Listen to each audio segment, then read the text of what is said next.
te. Sai, l'ho lasciato, non ci sto più. È più di un mese, non chiama più. E invece tu che fai? Ti sei sposato. Chi non sapeva com'era fa, non mi scusate, non voglio sbagliare.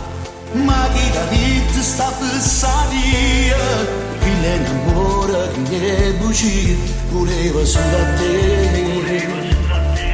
Ma tu vuoi stare con me?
Ma stai cagnando sta vita mia, voleva solo a te.